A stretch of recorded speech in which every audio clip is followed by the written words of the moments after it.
Donc pour atteindre le Graal, Arthur, son point de vue managérial, c'est je prends les gens qui ont été volontaires au moment de l'appel. On voit ça dans la saison 6, l'appel à la fin de la saison 6, me semble-t-il. Et donc il prend les gens qui viennent, tels qu'ils sont. Donc dans la série, ils sont limités, on va dire, pour faire ça. Mais pas tous, parce que Lancelot, précisément, est plutôt doué, mais Perceval, par exemple, l'est moins. Son principe managérial, c'est je prends les gens tels qu'ils sont et j'essaie de les faire progresser. Lancelot, quant à lui, il dit la quête du Graal, c'est tellement important que pour l'obtenir, il faut les meilleurs. Et c'est pour ça qu'il y a un conflit qui va se faire. Mais moi, je suis précisément, pour le moment, on va vraiment parler d'Arthur, je suis vraiment du côté d'Arthur. Bonjour à tous, salut Pat. Salut Carline. Comment ça va aujourd'hui ? Ah bah écoute, on enregistre l'épisode qu'on doit enregistrer depuis des années. On aurait dû Et faire des années au moins. Mais oui. Au moins. Et pour lequel j'ai un t-shirt spécial. Ah mais oui, bien sûr. On ne peut pas ne pas commenter le t-shirt. Il est magnifique. Donc comme le t-shirt l'indique, aujourd'hui on va parler de Kaamelott, mais on va aussi évidemment parler de management parce que c'est quand même la thématique principale de cette chaîne. Et encore, mais oui. Mais du coup, est-ce que tu veux bien m'expliquer et nous expliquer exactement de quoi on va parler, pourquoi du coup je porte ce t-shirt Kaamelott ? Alors tu portes ce t-shirt Kaamelott parce que je l'ai acheté pour moi sur Vinted et que je me suis trompé de taille, madame. Voilà, oui. Et que quand je l'ai déballé, j'ai vu que c'était un t-shirt femme de petite taille, je me suis dit tiens, il va pas m'aller, mais pour le coup il peut t'aller, et comme je savais qu'on avait cet épisode à je me suis dit je vais te le donner et ça te fera très plaisir, et j'imagine que tu le portes là, presque. Je suis ravie, mais je le porte non-stop depuis un mois. J'imagine. Non, plus sérieusement, j'aime beaucoup Kaamelott. Alors surtout la série, le film, j'ai des réserves, c'est pas le sujet d'aujourd'hui. Au-delà du fait d'aimer Kaamelott, c'est vraiment quelque chose moi qui m'a beaucoup marqué dans la construction du management, et c'est pour ça qu'on va en parler. En rigolant, mais pas vraiment en rigolant, moi je dis souvent c'est pour moi la meilleure œuvre de management de ces 20 dernières années. Parce que justement, je trouve que Alexandre Astier, dans son écriture, au-delà de l'humour et tout ça, il y a une vraie réflexion sur le pouvoir, on va évidemment en parler, sur la façon de manager, sur la manière de faire avancer un groupe. Et je trouve ça absolument passionnant, fait avec légèreté et tout ça. Et donc on l'utilise beaucoup, enfin moi je l'utilise beaucoup, on l'utilise beaucoup chez nous. Et ben en fait, autant rentrer tout de suite dans le vif du sujet, pourquoi on fait le lien entre notre vision du management et cette série donc d'Alexandre Astier. Plus précisément, en fait, moi, ce que je trouve assez rigolo en tant que téléspectatrice, c'est que moi, comme plein d'autres gens, je pense, quand on regarde cette série, on voit le côté humoristique, d'ailleurs, qui plaît ou pas, mais c'est pas le sujet de cette table ronde. Et en fait, on voit surtout un dirigeant. Alors, on va pas l'appeler manager, ça serait un peu anachronique, mais on voit un dirigeant qui est colérique, hyper vulgaire, qui crie sur son équipe, parfois même qui en vient aux mains. Et qui échoue. Qui a des tendances suicidaires. Enfin, en vrai, ça dépeint pas un tableau d'un dirigeant qui est très reluisant. Et du coup, ma première question, et en fait, qui va un petit peu expliquer pourquoi on fait cette table ronde, c'est pourquoi toi, tu trouves que cette série, elle est intéressante pour ta vision du management ? Et en gros, du coup, c'est quoi le management arthurien ? Ouais, parce qu'en fait, donc il y a beaucoup de choses de management dans la série, mais moi, le truc qui me plaît le plus, c'est ce que tu appelles le management arthurien, donc le management de ce dirigeant qui est colérique, etc., suicidaire, blablabla. On va venir à ce qu'il aurait pu faire mieux plus tard dans notre discussion pour éviter les échecs qu'il a eus. Mais effectivement, moi, le management d'Arthur me plaît énormément. Il est vrai dans toute la table ronde, mais Alexandre Astier l'accentue beaucoup dans Kaamelott. Je vais essayer de faire très simple et très synthétique. Le but de Kaamelott et des Chevaliers de la Table Ronde, c'est d'aller chercher le Graal. Et Kaamelott nous montre deux types de management pour fédérer les chevaliers à aller chercher le Graal, principalement celui d'Arthur, que je vais décrire, et celui de Lancelot, qui est celui avec lequel il va rentrer en conflit. Et donc, on va voir, notamment à partir de la saison 3, les deux managements s'opposer. Et donc, on va bien pouvoir comparer l'un à l'autre et définir l'un par rapport à l'autre. Donc, dans ces deux managements, moi, j'ai clairement choisi mon camp, c'est Arthur, malgré les caractéristiques... Les échecs, malgré l'échec cuisant et son côté colérique et tout, on va voir ce qu'il faut garder là-dedans. Mais pour moi, c'est assez évident. Et du coup, en quelques mots, toi, c'est quoi pour toi le management arthurien dans la série, mais aussi et surtout, du coup, dans une boîte, en fait, ça veut dire quoi, mettre en œuvre un management arthurien ? Donc, pour atteindre le Graal, Arthur, son point de vue managérial, c'est je prends les gens qui ont été volontaires au moment de l'appel. On voit ça dans la saison 6, l'appel à la fin de la saison 6, me semble-t-il. Et donc, il prend les gens qui viennent, tels qu'ils sont. Donc, dans la série, ils sont limités, on va dire, pour faire ça, mais pas tous, parce que Lancelot, précisément, est plutôt doué, mais Perceval, par exemple, l'est moins. Son principe managérial, c'est je prends les gens tels qu'ils sont et j'essaie de les faire progresser. Lancelot, quant à lui, il dit la quête du Graal, c'est tellement important que pour l'obtenir, il faut les meilleurs. Et c'est pour ça qu'il y a un conflit qui va se faire. Mais moi, je suis précisément, pour le moment, on va vraiment parler d'Arthur, je suis vraiment du côté d'Arthur, et je suis d'autant plus du côté d'Arthur que pour moi, Lancelot a totalement gagné dans les entreprises d'aujourd'hui, en tout cas, pas dans toutes, mais dans la grande majorité des entreprises, c'est-à-dire qu'on a des entreprises qui sont axées sur, vous savez, les mots orientés résultats, les hauts potentiels, etc., etc. Ça, c'est très Lancelot. Et Arthur a perdu, c'est-à-dire qu'on voit bien qu'on a des entreprises qui ont du mal à faire progresser tout le monde. Et donc, ils vont s'appuyer sur une minorité de soi-disant très bons. Donc pour moi, le management arthurien, c'est renoncer à l'idée qu'on va faire avancer une entreprise avec très peu qui vont guider tous les autres, mais qu'on va essayer de faire avancer beaucoup plus de gens dans la même direction, donc faire progresser un peu tout le monde. Si j'étais un professeur des écoles qui fait des dictées, je ne sais pas si on fait encore des dictées à l'école. Je crois qu'on fait plus. Je sais même plus si on apprend à tenir un stylo, mais si quand même. Ça, je sais qu'on on apprend ça.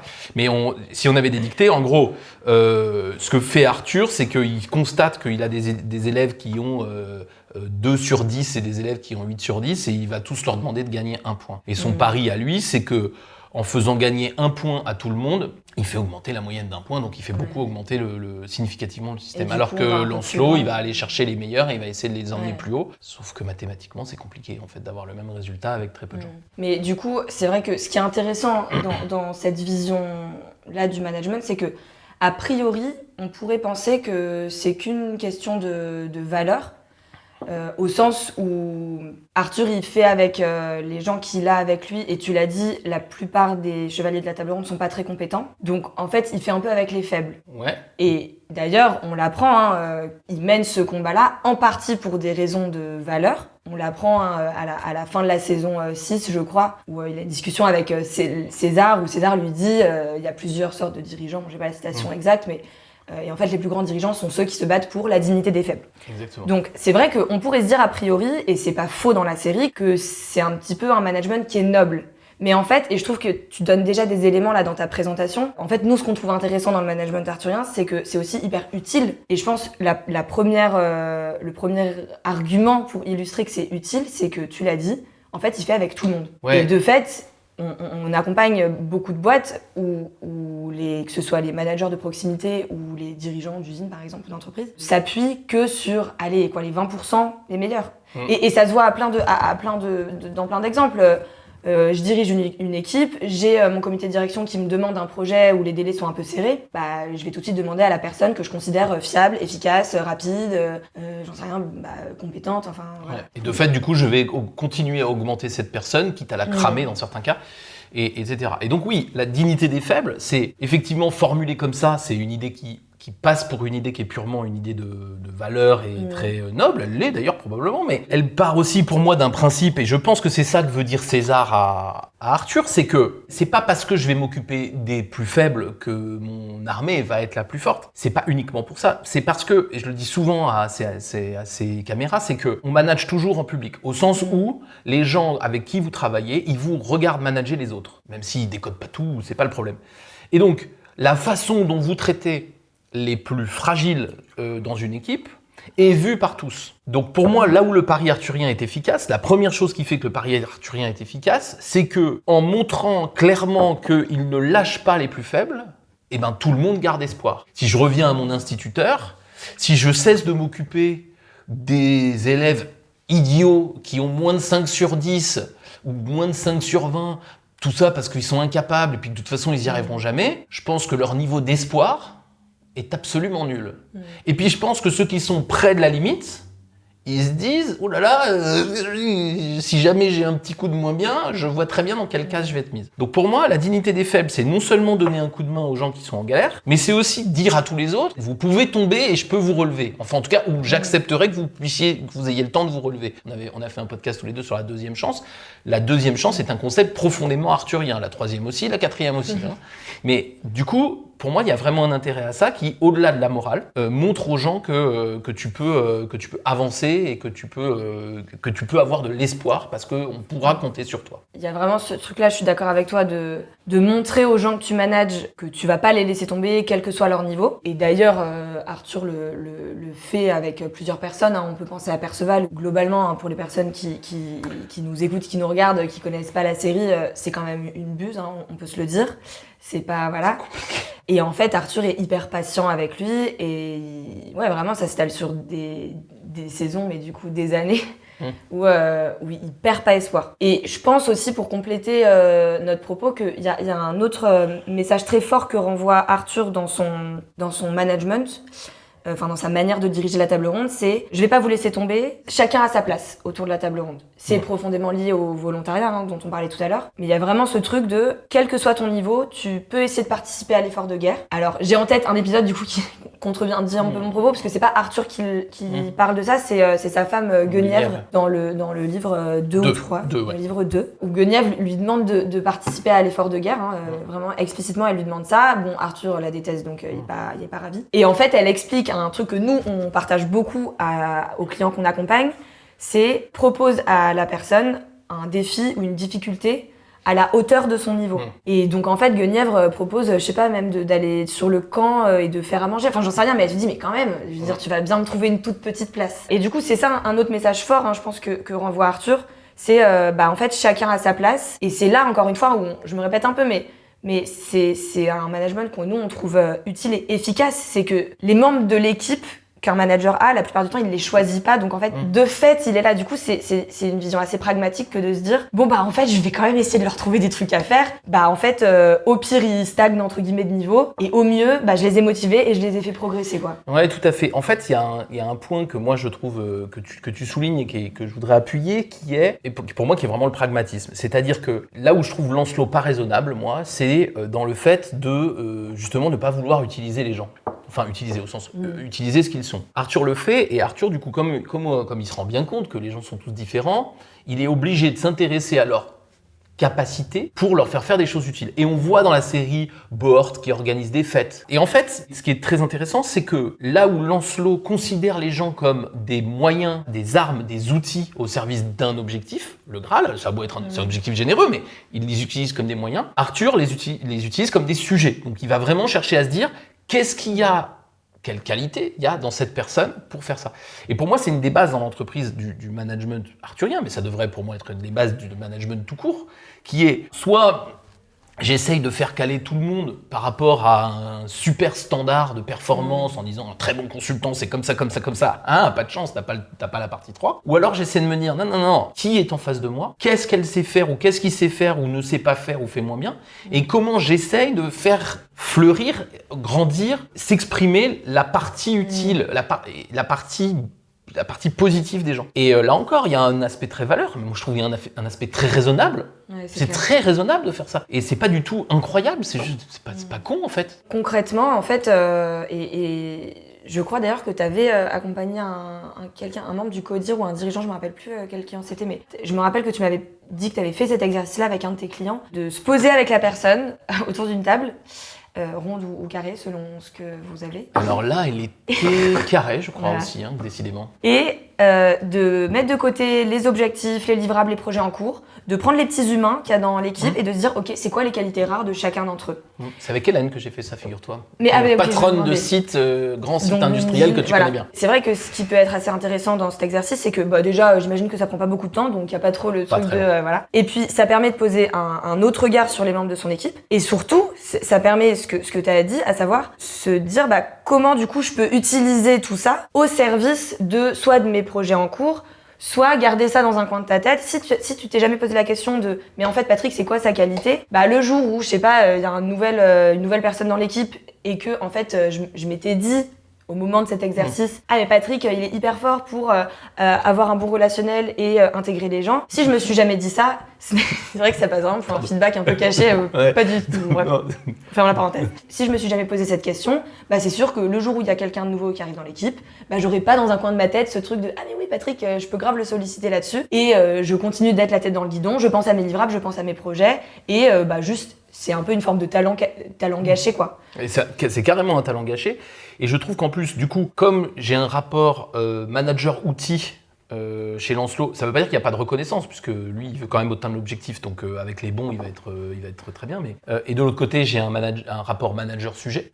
En plus, ça génère le fait... pour moi, le management arthurien, il génère chez les gens qui sont managés une sorte de respect, et ça on le voit énormément dans Kaamelott, malgré ses colères et malgré tout ça, une sorte de respect et de loyauté qui est liée au fait que je te donne de l'espoir. On le voit dans un épisode qui est incontournable, c'est pour moi un des meilleurs épisodes de Kaamelott, dans le livre 2 qui s'appelle Le Tourment, où on a Perceval qui mange à la table du roi et qui croit qu'il dit « vous aimez tous les chevaliers sauf moi », et il y a un discours... un échange très touchant, avec une chute très rigolote, mais allez le voir, l'épisode.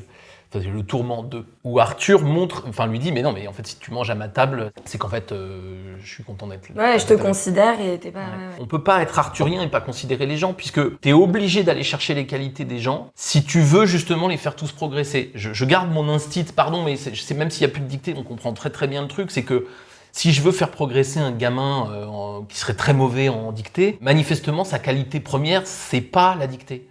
Donc du coup, si j'ai un truc un peu standard qui est applique-toi, fais pas de fautes, oui, merci.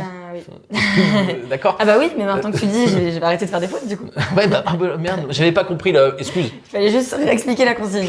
Non, en fait, le gamin, il a sûrement d'autres qualités pour faire d'autres choses. Ouais. Il va probablement jamais arriver à avoir des notes extrêmement bonnes en dictée, mais si tu veux le faire progresser, il faut le faire remonter un peu en confiance. Ça doit jouer peut-être sur la moitié de son truc. Et si tu veux le faire remonter en confiance, il faut qu'il se rappelle qu'il est pas nul.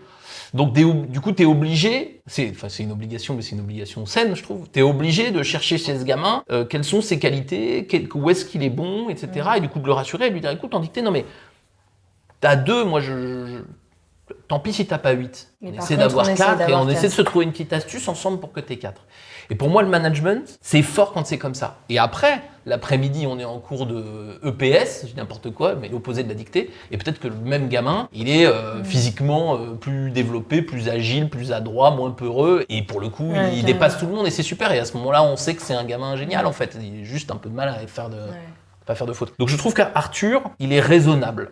Il n'est pas que bon. Carrément, mais tu vois, là, en t'écoutant, je me disais, quand tu parlais du management outil vs management sujet, j'aime bien cette formulation. Et ça me fait penser quand même à un petit drapeau rouge que j'ai un peu envie là, d'agiter dans notre discussion. C'est qu'il faut pas croire que c'est facile de le mettre en œuvre. En fait, en t'écoutant, je me disais, oui, en fait, ce que fait Arthur, c'est, entre guillemets, tout simplement un management qui est plus humain. Mais en fait, cette expression, elle est tellement galvaudée, tu vois, on pense à, il faut du management bienveillant, etc. Mais en fait, pas du tout. Enfin, tout ce qu'on se dit là, de regarder les qualités des gens, d'accepter d'être patient, donc d'avoir des axes de progression sur le temps long, se dire, comment je vais essayer de donner une tâche à chacune des personnes de mon équipe plutôt qu'aux 3 sur 10 les plus motivés. Là, tout ce qu'on se dit, j'ai cité que 3 exemples, mais on pourrait en citer plein d'autres. C'est vraiment pas facile, en fait, de faire tout ça. Tu le disais au début, mais on est dans un environnement, que ce soit l'environnement scolaire, professionnel, mais même, il y a plein de choses dans notre société qui sont un peu fondées là-dessus. On est dans un environnement qui est profondément Lancelot. Voilà, se dire, je pense à la deuxième personne plutôt qu'à la première. J'essaye de faire un échange sur, par exemple, si j'ai un échange sur l'évaluation de la personne, je vais plutôt axer sur le chemin que la personne a parcouru plutôt que la distance qui reste à parcourir jusqu'aux objectifs, etc. Tout ça, en vrai, c'est pas évident et ça demande du courage et ça demande parfois d'être un peu à rebours de ce que les boîtes demandent aux managers. Ouais, je suis d'accord avec toi et c'est pour ça que je trouve qu'il y a un truc intéressant que tu as dit en intro, c'est mais pourquoi on s'intéresse à lui alors qu'il est colérique. On reviendra sur un autre aspect de son management, mais je trouve intéressant qu'il soit colérique en réalité parce que d'abord, s'il l'était pas, s'il avait aucun défaut, ce serait très chiant à regarder, je pense. Et puis surtout, ça nous induirait en erreur. Tu parles de patience. Arthur, dans Kaamelott, il est extraordinairement patient sur le fond, et extraordinairement impatient dans l'instant. Et je trouve qu'il nous donne le bon guide à ce niveau-là. C'est-à-dire que dans l'instant, c'est clair qu'il peut s'agacer et s'énerver prodigieusement parce que sa femme dit une connerie, parce que Perceval fait n'importe quoi, parce que Bohort a peur, enfin... Il a des mille raisons de s'énerver prodigieusement, mais il s'énerve énormément sans jamais les virer. Que ce soit sa femme, qui vire pas, Bohort, en fait, il ne vire personne. Et petit à petit, on comprend d'ailleurs que non seulement il vire personne, mais en plus, sur le temps long, il y a toujours un petit moment où il leur laisse sa chance. Il y a un épisode, par exemple, où Yvain et Gauvin lui demandent de faire équipe pour aller à une quête lambda, quoi. Bon, ils sont très jeunes tous les deux et totalement bracassés. Normalement, on met un expérimenté et un jeune, c'est ce que lui préconise Léo Dagan, mais lui, et c'est probablement raisonnable d'ailleurs de faire comme ça, mais lui, il dit « Ok, moi j'ai quelqu'un qui a envie de... » Enfin, j'ai 2 personnes qui ont envie d'agir et j'y vais. 9 épisodes sur 10, il s'énerve prodigieusement contre Yvain. Mais quand il y a une lueur d'énergie, il la saisit et il tente un truc. Et il le fait à plein de reprises, et si vous regardez, il va le faire à plein de reprises. Avec Guenièvre, il va le faire énormément dans le livre 5. Avec Perceval, c'est avec lui qu'il va le faire le plus souvent. Oui. Bah, Perceval, il y a un épisode assez célèbre, pareil en 2 parties, qui s'appelle La Poétique, où en fait... merveilleux, c'est très bel épisode. Bah ouais, parce que c'est vraiment un exemple... très symbolique c'est vraiment la patience sur le fond là que tu évoques en images, où il continue d'échanger avec Perceval sur je ne sais plus trop quoi. Et en fait, en échangeant avec lui, il se rend compte que Perceval connaît Aristote. Bon, alors pour les gens qui regardent pas Kaamelott, ça peut paraître un peu bête comme exemple, mais on ne s'attend vraiment pas de la part de Perceval qu'il connaisse Aristote. D'abord, il sait pas lire. Il sait pas lire. il confond la moitié des mots. Il sait pas se battre. Il est très naïf. Voilà. Mais bon, en fait, il connaît Aristote. Et puis il y a un autre épisode où on apprend aussi que c'est un génie en calcul mental. Bon bah c'est tout bête, mais si Arthur avait pas passé du temps avec lui, il aurait jamais découvert ça, quoi. Et je trouve que c'est ça pour moi le bon truc d'Arthur, c'est pour ça que ça peut paraître bizarre de dire qu'il est patient. Moi, je trouve que le management arthurien, c'est un management de la patience de long terme. Mais ne vous dites pas, ouais, mais moi, je suis un peu sanguin, je suis un peu... Moi, je suis un peu impatient, je suis un peu un fleur de peau, etc. L'impatience, on va dire épidermique, c'est quelque chose qu'on a ou qu'on n'a pas, et quand on est impatient, et de façon un peu épidermique, on est impatient. Mais par contre, la patience de long terme, c'est quelque chose qui peut se construire. Ça peut se décider, ouais. Ouais, ça peut se construire. Et du coup, j'allais te poser la question de est-ce que tu as en tête un exemple de ce que c'est, si tu l'as déjà fait avec des clients, ou ce que ça pourrait être, avoir un axe comme ça de long terme avec quelqu'un, tu vois. Si un manager qui nous écoute et qui se dit « Ah ouais, ça me plaît bien cette idée de long terme, je suis pris un peu dans mes projets opérationnels au quotidien, mais quand même, j'ai, je sais pas, une équipe où bon, on sait qu'il y a beaucoup de boîtes qui ont un fort turnover, mais tu vois, c'est un manager qui, en nous écoutant, se dit « Ah, j'aimerais bien essayer ». C'est quoi le truc concret qu'on pourrait lui conseiller ? D'abord, il y a le repérage de la qualité rare et d'essayer de l'attirer sur le fond. Il y a aussi un autre, donc de l'attirer longtemps et de trouver des petits épisodes pour qu'elle s'exprime. Et moi, je fais le pari que plus elle va s'exprimer fréquemment, plus la personne va monter en confiance, parce qu'il est souvent question de confiance. En fait, il y a très peu de différence d'intelligence entre les gens. Il y a des différences de confiance. Les gens qui ont très confiance et qui sont bien dans leur basket et qui sont OK avec eux-mêmes et alignés, franchement, il délivre 10 fois plus que quelqu'un d'intelligent pas aligné. Quoi. Enfin, donc, l'intelligence, c'est un des paramètres et il est tellement contrecarré par plein d'autres choses que, franchement, mettez les gens en confiance et vous allez vraiment avoir des vrais progrès. Donc ça, c'est le premier truc. T'as un peu l'inverse, qui va être la capacité à ne pas décider trop vite quand quelque chose se passe mal. Nous, par exemple, on a, quand on discute ici en interne, des difficultés des consultants, et ça arrive. En gros, c'est pas compliqué. Quand on a un doute, il bénéficie systématiquement au consultant. C'est-à-dire que si tu dis « ouais, mais quand même », ça peut quand même le faire, ça, non ? Donc on continue. Et je pense qu'il y a des gens qui nous accuseraient d'attendre trop longtemps, de laisser traîner, de pourquoi vous compliquez la vie, etc. Parce que, en fait, c'est cool, en fait, de se dire que c'est comme ça que ça marche. Et moi, j'aime bien cette idée de dire « mais attends, j'ai un doute, il bénéficie à... » Dans le doute, je continue. C'est pas systématiquement positif pour la personne managée non plus, parce que t'as pas un risque aussi parfois de... Du coup, tu laisses la chance, mais si la personne de ton équipe, elle est vraiment en souffrance ou pas à sa place... Ah oui, mais si elle est vraiment faut pas faire de l'acharnement thérapeutique non plus. Si elle est vraiment en souffrance et pas à sa place, au bout d'un moment, j'aurais plus de doute. Mais ce que je veux dire, mais en gros, tant qu'il y a un doute... Tant qu'il y a un doute, c'est au bénéfice de la personne managée. C'est ça qu'il faut tenter. Au bout d'un moment, quand t'as plus de doute, t'as plus de doute.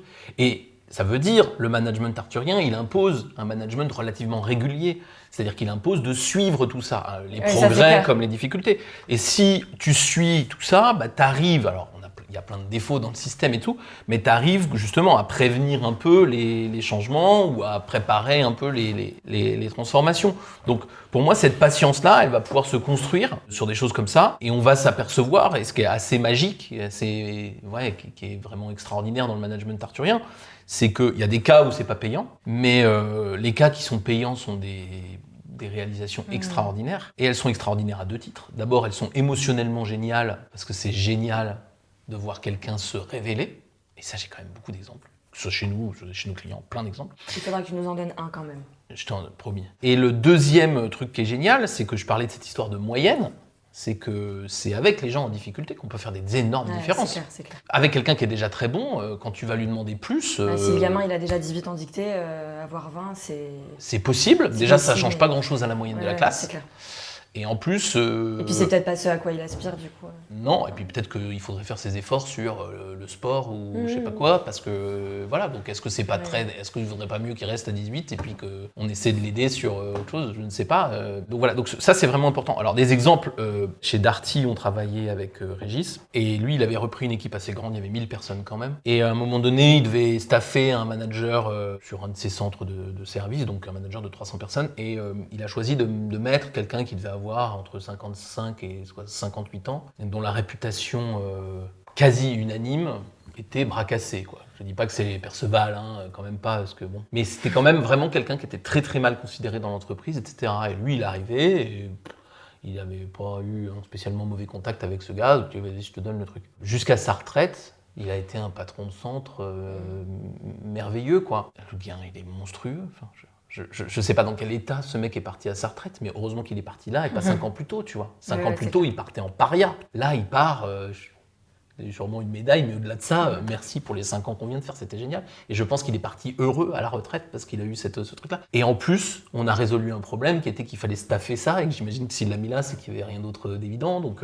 pour l'entreprise, pour lui, pour tout le monde, c'est en fait, c'était hyper gagnant. C'est extraordinaire. Il y a plein de trucs comme ça. On a eu des consultants qui font des moments de révélation. Ces derniers mois, ça a existé, tu vois, et c'est fascinant de voir de l'extérieur quelqu'un qui tout à coup trouve quelque chose en lui et tout. Mais trouver ça, ça veut dire lui laisser la chance et lui laisser le temps. Mais le jour où tu fais ça, la différence qui est faite, elle est faramineuse. Elle est vachement forte. Donc c'est très très passionnant de faire ça, et je trouve que ça crée des bonheurs et des satisfactions qui sont extrêmement importantes. Je dis pas que voir des gens bons faire des trucs bien, c'est pas excitant, mais il y a quand même une différence émotionnelle à voir quelqu'un se révéler et se sortir de sa difficulté, quoi. En tout cas, ce qui est sûr, c'est que nous, on y croit beaucoup.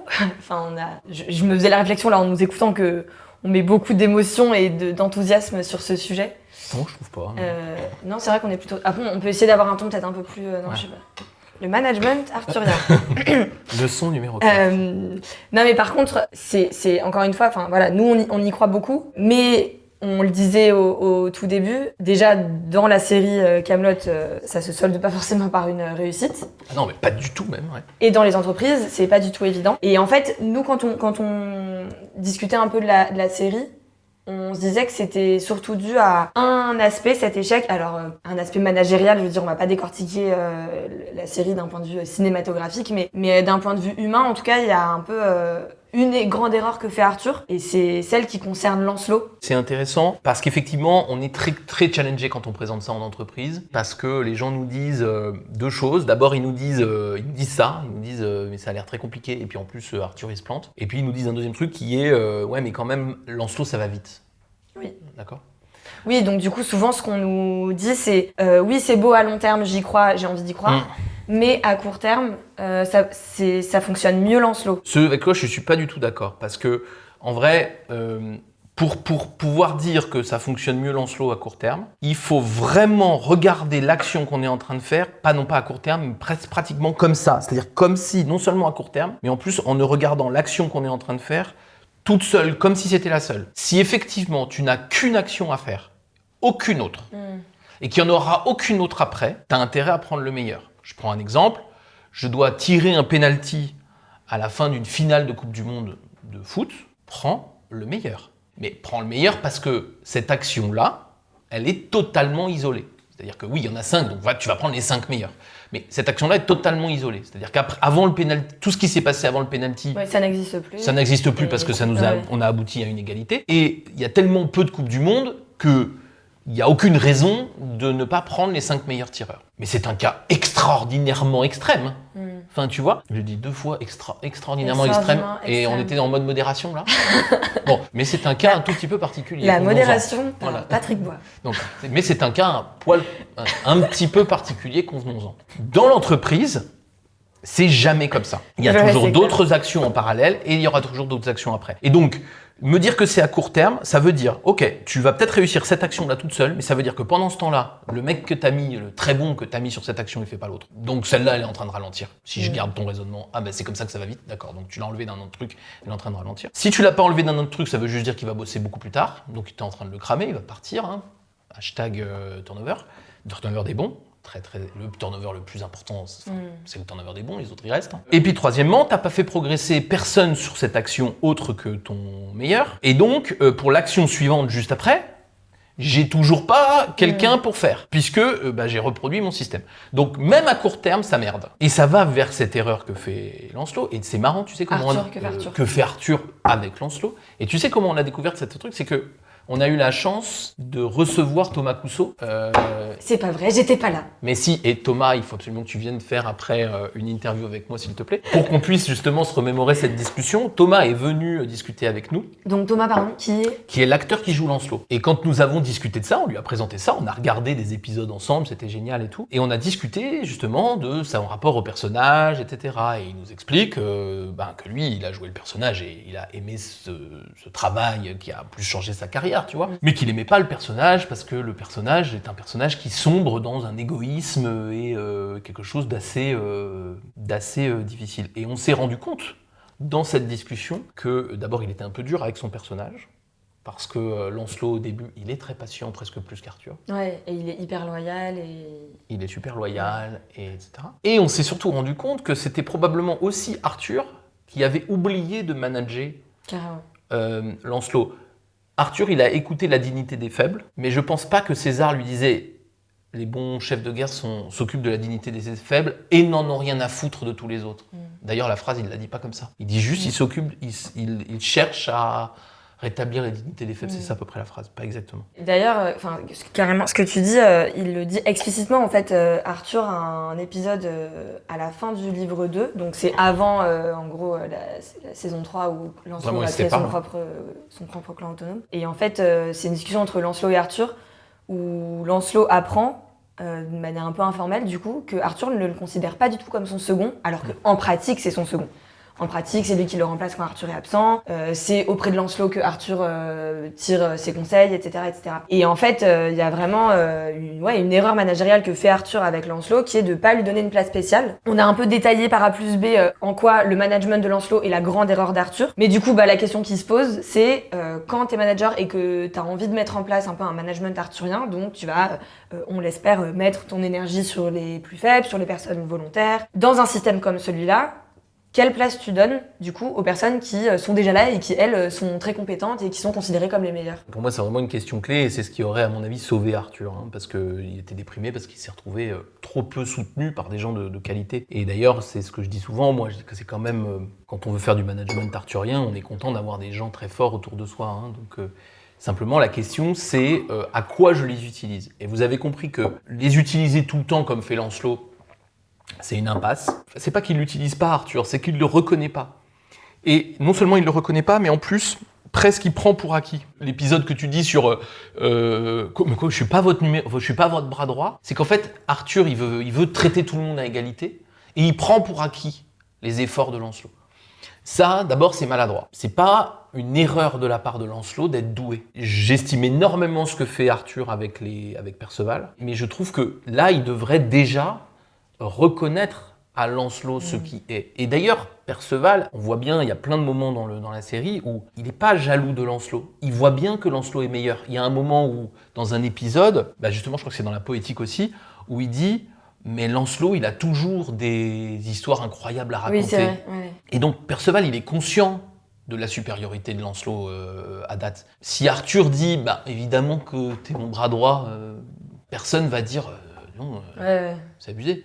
Non, en fait, il est beaucoup plus fort que les autres. Donc c'est pas gênant en fait. Nommer les choses, c'est pas vexant. Et puis si Perceval il vient dire ah bah non, c'est injuste, quand même. Enfin les faits, voilà. Donc pour moi, la première chose, c'est pas parce qu'on se bat pour la dignité des faibles, c'est ça la phrase, qu'on doit s'en foutre ou prendre pour acquis les talents des gens qui sont plus forts. Donc il y a un côté, du coup, reconnaître, même parfois publiquement et de manière assez symbolique, enfin, donner une place un peu particulière aux personnes qui sont de toute façon déjà identifiées comme les meilleures. Je pense qu'il y a un deuxième truc que des managers peuvent faire avec les entre guillemets les meilleurs dans une équipe, c'est du coup leur donner des défis, exactement comme avec les plus faibles en fait, hein. Leur donner des défis à la hauteur de leur niveau. Et peut-être que bien souvent, la tâche ou la difficulté qui est à la hauteur du niveau d'un Lancelot, eh ben, c'est pas éteindre l'incendie comme tu le disais tout à l'heure, où tu vas mettre le meilleur sur la tâche là qu'il faut faire à court terme, mais ça peut être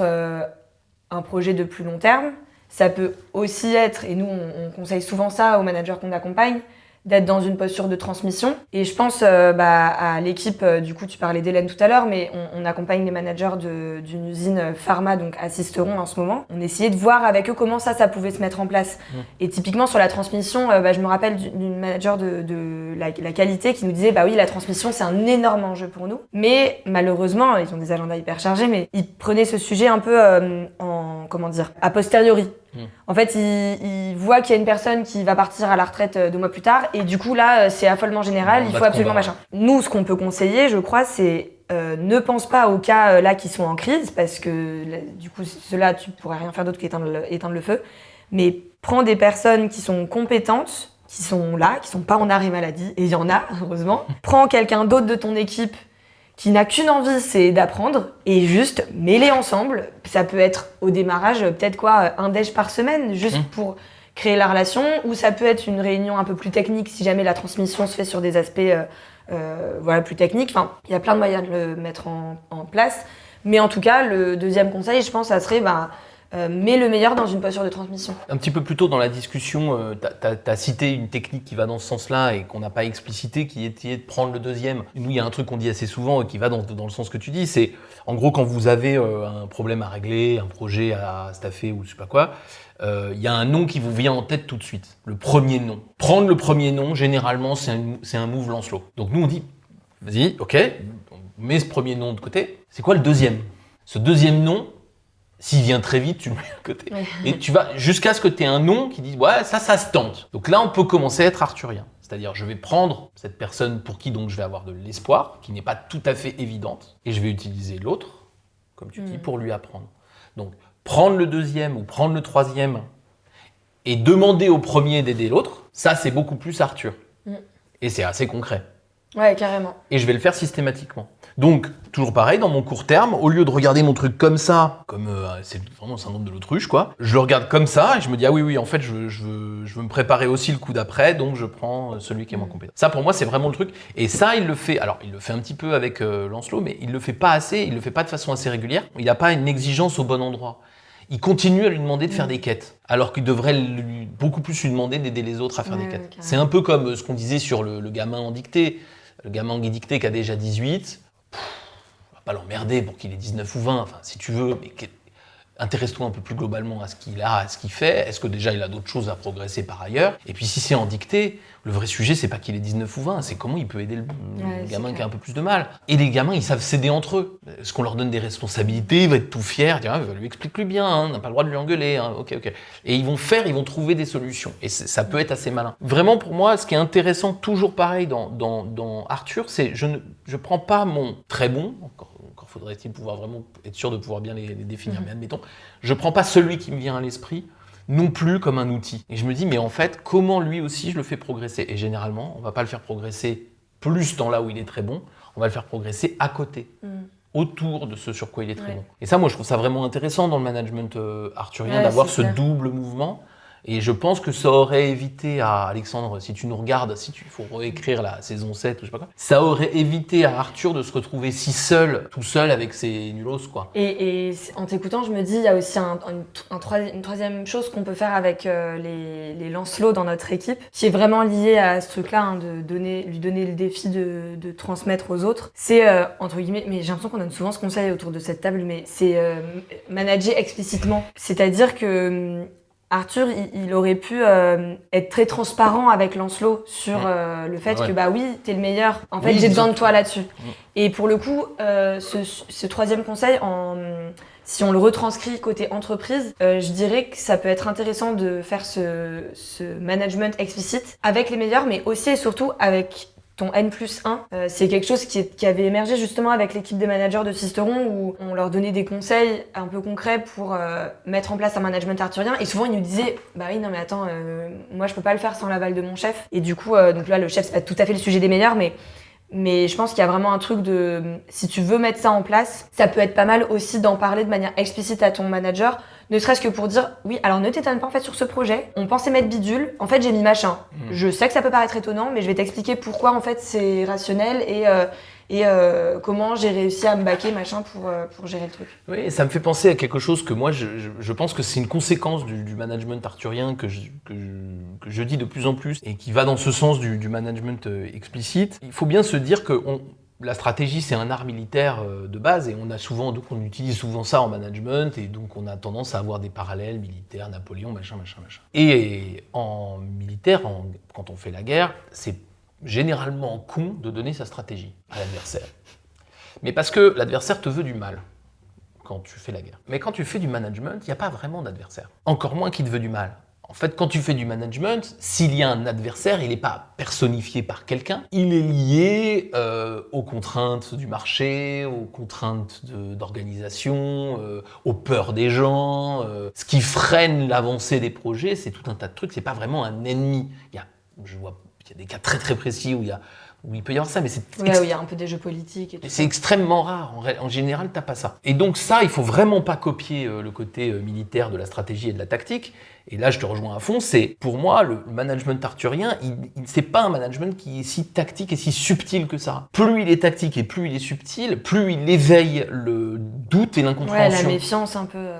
Ouais. Et donc, pour moi, le management arthurien, c'est pas un management subtil et tactique. C'est un management pragmatique et raisonnable. Et tellement pragmatique et raisonnable qu'il est relativement difficile à contrer quand on l'explique. C'est quand tu vas expliquer, moi je dirige une usine de 500 personnes et j'ai décidé de pas mettre de côté 450 en m'occupant des 50 et donc je vais essayer de développer les 450 qui restent. Qui va me dire que c'est débile? Tu vois? C'est très compliqué. Je suis d'accord. Malheureusement, en pratique, je pense qu'il y a quand même aujourd'hui des structures où il y a des enjeux très court-termistes et financiers qui vont un peu à l'encontre de tout ce qu'on se raconte. Je pense que ce qu'on peut rajouter sur le management arthurien avant de conclure cette discussion, c'est nous on le présente comme un système un peu global, on le présente, voilà, je l'ai déjà dit, mais on y croit, c'est voilà. Mais en fait, tout au fil de la discussion, on a un petit peu semé des petits conseils très pratiques et en fait, je pense que c'est ça aussi peut-être le message qu'on peut faire passer sur le management arthurien, c'est que c'est possible de faire des petites actions sur des échelles plus petites, même dans des systèmes qui sont très Lancelot. Et souvent, hein, autour de cette table, on parle un peu de la différence entre le cercle d'influence et le cercle de préoccupation. C'est en gros, hein, qu'est-ce qui dépend de toi, qu'est-ce qui dépend pas de toi. C'est pas nous qui avons inventé ce concept, évidemment, mais... Et je pense qu'il y a vraiment aussi ce truc-là qui est possible avec le management arthurien de « Ok, t'as l'idée un peu lointaine, si t'y crois, franchement, vas-y, teste des trucs. » Oui, et puis quand même, je voudrais dire un truc sur... c'est difficile à faire dans des boîtes très Lancelot. En fait, deux choses. D'abord, les managers que j'ai vu le faire le plus, vous les connaissez tous, c'est ceux que j'interviewe, qui sont souvent plus arthuriens que la moyenne. Et celui qui l'a fait le plus, donc Jean-Marie, vous allez voir, ça doit être là, la vidéo, il a appelé son projet le projet Arthur, dans sa boîte américaine, globalisée, financiarisée, tout ce que tu veux. Il s'est pas fait virer, il a eu une promotion. La plupart des gens qui le font, non seulement beaucoup, quel que soit leur niveau, et en plus à fond, et enfin explicite, ils se font pas virer, ils ont des promotions. Parce que ça marche bien en fait, et ça marche vite. Donc, il faut aussi se dire, on a peur parce que c'est nouveau, ça c'est tout à fait audible et on a toujours peur de la nouveauté quand on est humain, etc. Appelez-nous si vous avez besoin qu'on vous explique comment vendre ce truc à votre chef, mais c'est pas si difficile que ça à vendre parce que ça paye très vite et que ça paye plus vite que Lancelot. Et donc, moi j'ai plutôt mes clients de longue date sont des gens qui ont des promotions plutôt plus rapides que la moyenne. Et Charlie, pareil, qui fait ce métier depuis 15 ans aussi, ses clients, souvent, on en parle souvent entre nous, ont des promotions plus rapides que la moyenne. C'est pour ça que c'est pas en vrai, c'est pas si risqué que ça, c'est pas si dangereux que ça. Par contre, c'est nouveau. Donc, on n'est pas tout à fait dans sa zone de confort, on se cherche des excuses, machin. Mais plus c'est explicite, plus ça marche. Et il faut y aller franco, y compris dans des boîtes.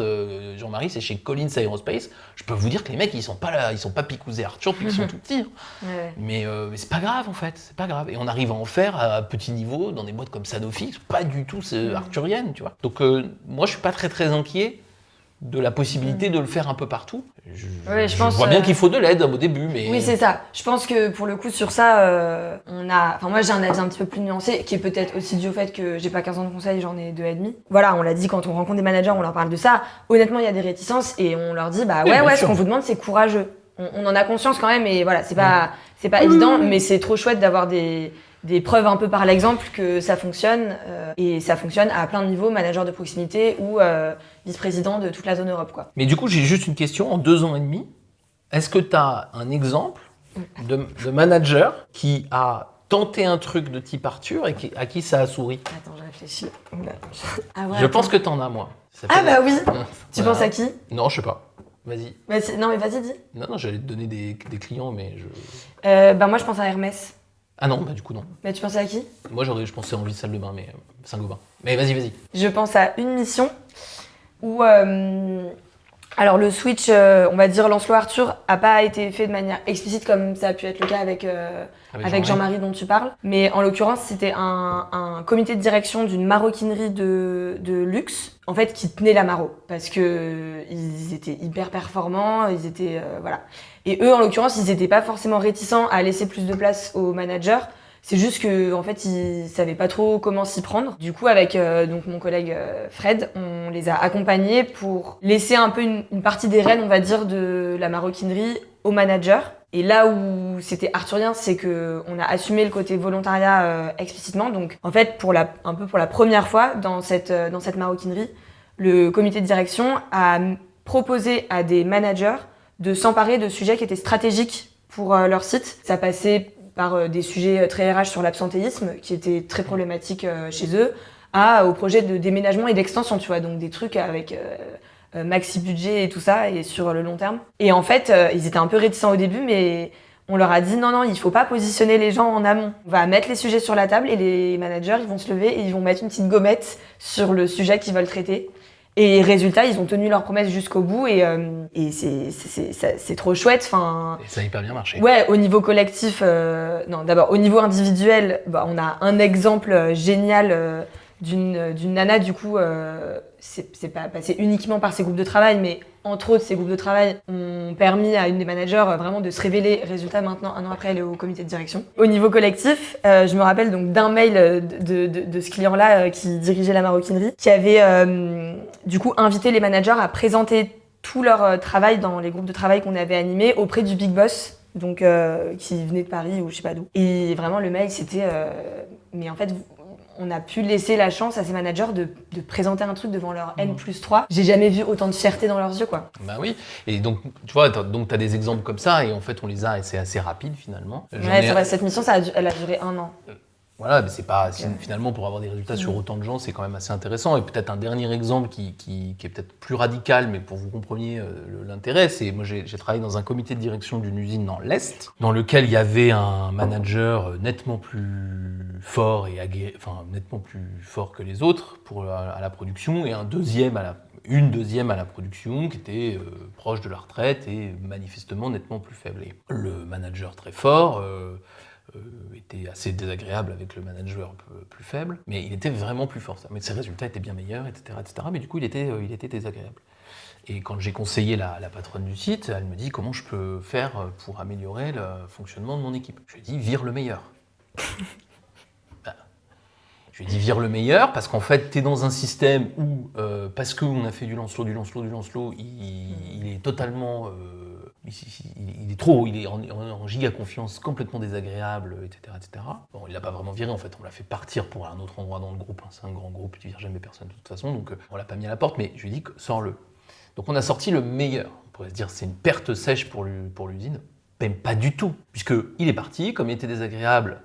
Tout le monde s'est senti responsabilisé, y compris cette dame qui était proche de la retraite et qui a fait une dernière année bien meilleure que les 4 précédentes, parce qu'il fallait qu'elle prouve, parce que maintenant on parlait pas mal à chaque réunion. Tous les autres se sont mis un peu au diapason et l'équipe elle a pris 4 crans en perdant son meilleur élément. Donc là, on est vraiment dans du Deschamps qui enlève Benzema ou du Aimé Jacquet qui enlève du Cantona quand on va à la Coupe du Monde. Et là, elle le fait et c'est spectaculaire. Donc le management arthurien, c'est toujours considérer l'équipe dans son ensemble, ne pas chercher à protéger absolument la soi-disant superstar et chercher l'équilibre global pour que tout le monde puisse progresser. Moi, j'ai plein d'exemples comme ça, plus ou moins radicaux. Évidemment, j'en ai plein comme le tien, Hermès, mais je voulais en donner un peu différent. Pour illustrer un peu tout ce qu'on peut faire en faveur du management arthurien. Trop bien. Je pense qu'on pourrait encore dire plein de choses. Oui, on pourrait parler encore de deux petites heures. Ouais. Avec autant de modération. De modération. Écoute, je vais te laisser le mot de la fin, Patrick, parce que je sais que cette table ronde te tenait à cœur. Oh, ben merci. Donc, le mot de la fin, salut Thomas. Non, blague à part, le mot de la fin, dites-nous un peu ce que vous en pensez, posez-nous vos questions. On y a beaucoup pensé, on aimerait vraiment parler longtemps de ça. On espère que ça vous intéresse, on espère que vous allez regarder la série sous un autre angle. Et puis, on se retrouve bientôt pour une nouvelle table ronde. Et j'essaierai de trouver un t-shirt en rapport avec le thème. Et à ma taille, pour cette fois. Trop cool, merci Pat. Merci et Caroline. salut à tous. Salut.